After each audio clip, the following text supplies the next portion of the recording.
Hi everyone, welcome back to evidyarthi.in. This is Varsha. तो start करते हैं हमारे हिस्ट्री के चैप्टर 1 के एमसीक्यूज। तो हिस्ट्री का जो चैप्टर 1 है उसका नाम है what, where, how and when. तो इस चैप्टर में हमने जो भी चीजें पढ़ी थी उन्हीं के हमें एमसीक्यू पढ़ने हैं और इन एमसीक्यू से हमें ये भी पता चल जाएगा कि हमें आता कितना है एंड हम एबल होंगे अपने एग्जाम टर्मिनल एग्जाम को देने के लिए। So starting with the first question, first MCQ, that is, which river's bank did the people live along in the ancient time? यानी पुराने टाइम पे हमारे जो पुराने लोग थे वो किस नदी के किनारे रहा करते थे?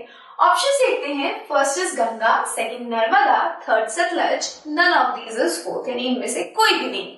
तो हमने देखा था कि एंशिएंट टाइम के लोग हमारे नर्मदा रिवर के किनारे रहा करते थे।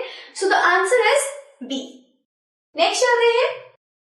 On which river's bank were the cities developed about 2500 years ago? आज से 2500 वर्ष पूर्व किस रिवर के किनारे सिटीज डेवलप्ड हुई थी, नगरों का बसाव शुरू हुआ था?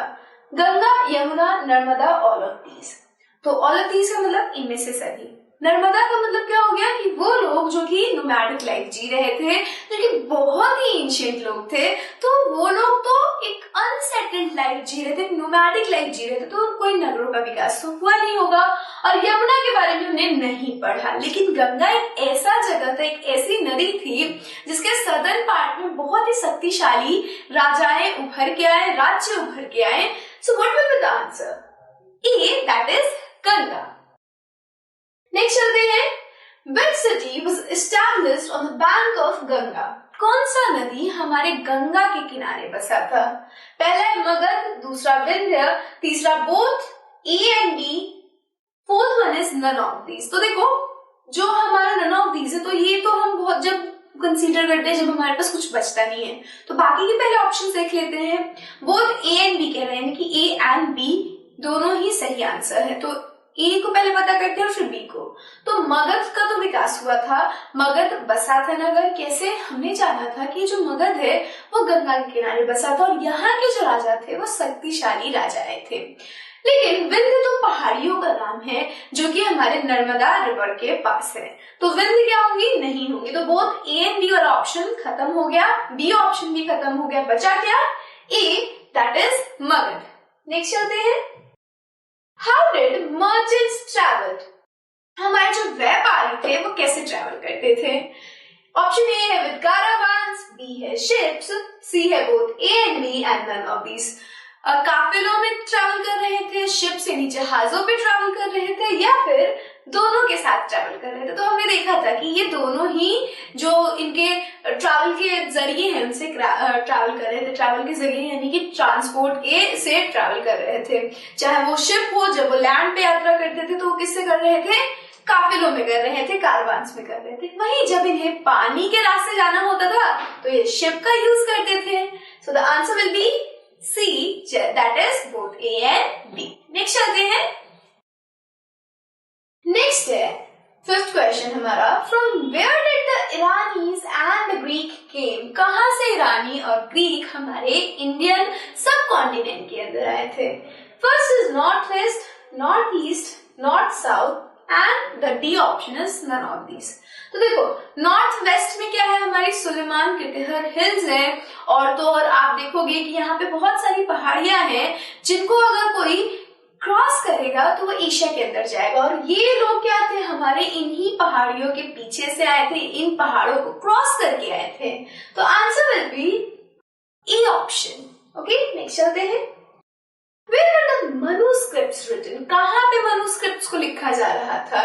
किन चीजों पे? First is palm leaf, second on peepal leaf, third on banyan leaf and fourth is on tulsi leaf.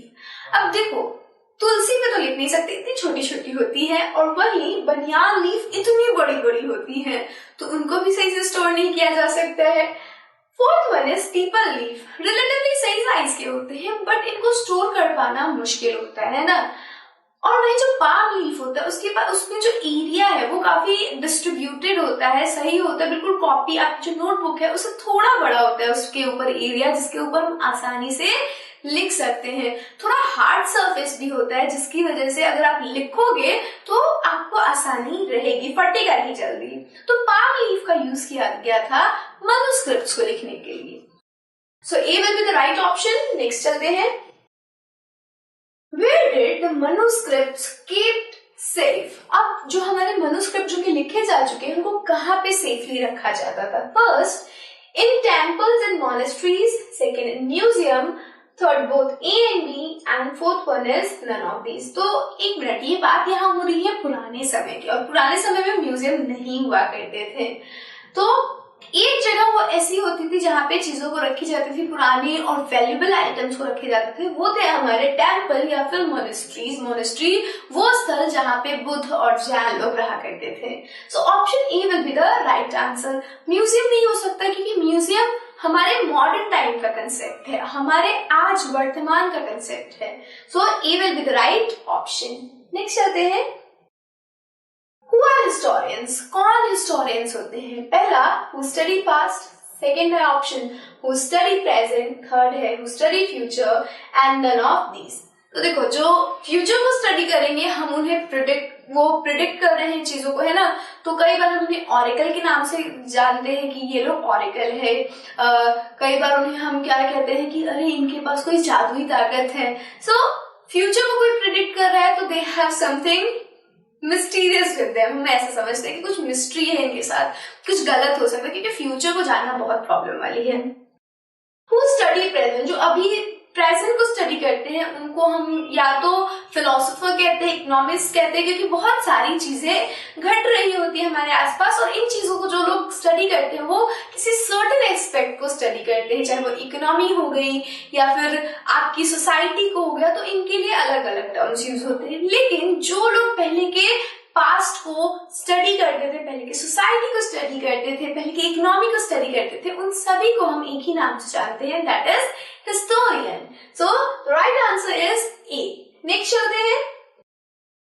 How did the people of Andaman island get their food? हमने पढ़ा कि जो अंडमान आइलैंड के लोग हैं वो, उनकी अगर हिस्ट्री पढ़ी जाएगी, अगर उनको हिस्ट्री में याद रखा जाएगा, अगर वहां पे कोई हिस्ट्री में गया, फ्यूचर में गया, अगर आज से कुछ 50-100 साल बाद वहां पे लोग गए, तो वो क्या पता करेंगे कि ये जो 2000 का वक्त था जब हमारे पूरे इंडिया के अंदर इंटरनेट, मोबाइल और टेलीफोन जैसी सुविधाएं उपलब्ध थी, वही अंडमान के अंदर क्या हो रहा था, ये लोग नोमैडिक लाइफ अभी भी जी रहे थे।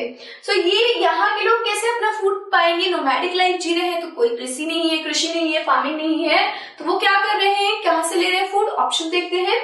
First by fishing, second by hunting, third by collecting the forest products को collect कर रहे हैं, या फिर fourth all of these, यानी इनमें से सभी।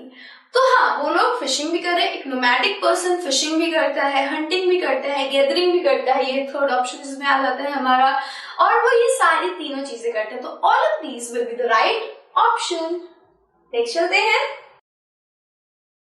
What helps us to find out the record of hunters, fishing fox, etc. किस तरीके से हमें हंटर्स के रिकॉर्ड मिलते हैं, हमारे फिशिंग फॉक्स यानी जो कि फिशिंग करते हैं मछुआरे के रिकॉर्ड मिलेंगे?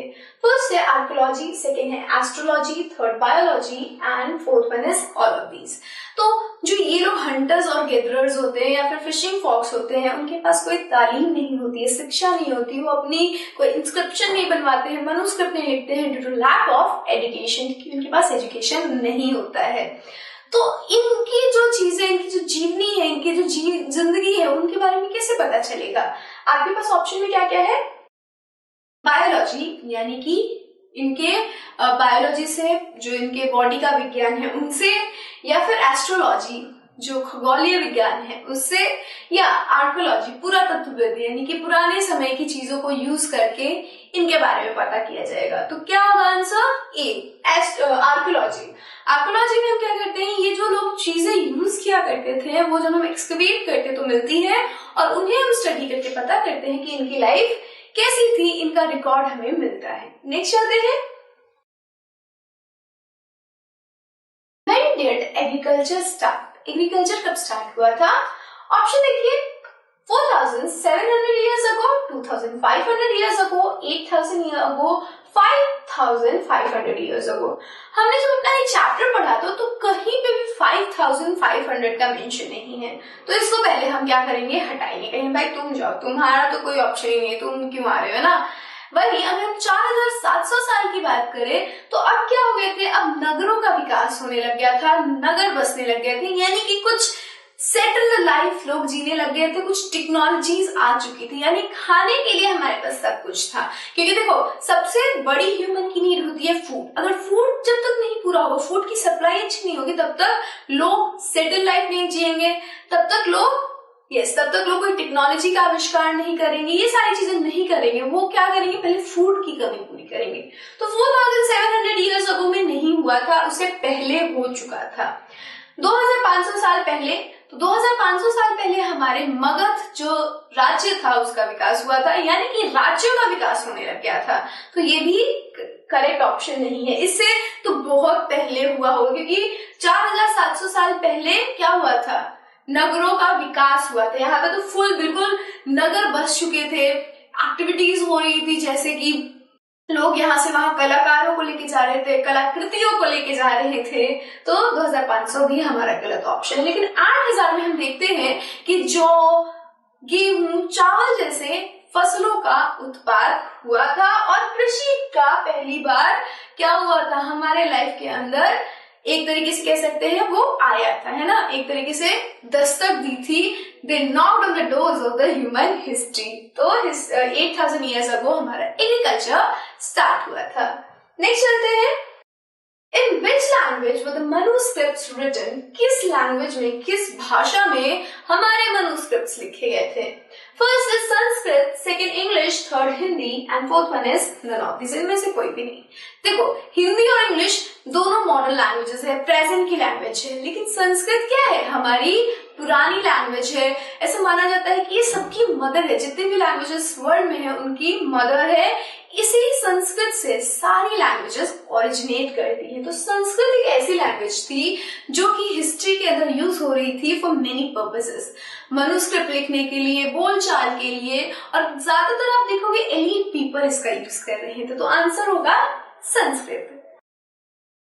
तो अब क्या करते हैं, व्यू रिजल्ट करते हैं और हमारे क्वेश्चंस के आंसर आपको देखने को मिलेंगे कि आपने कितने सही किए हैं, कितने गलत किए हैं। जो गलत किए हैं उनका सही आंसर आपको देखने को मिल जाएगा।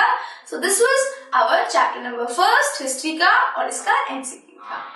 नेक्स्ट वीडियो में हम नए टॉपिक के साथ मिलेंगे। Till then stay safe and keep learning with us. Bye bye.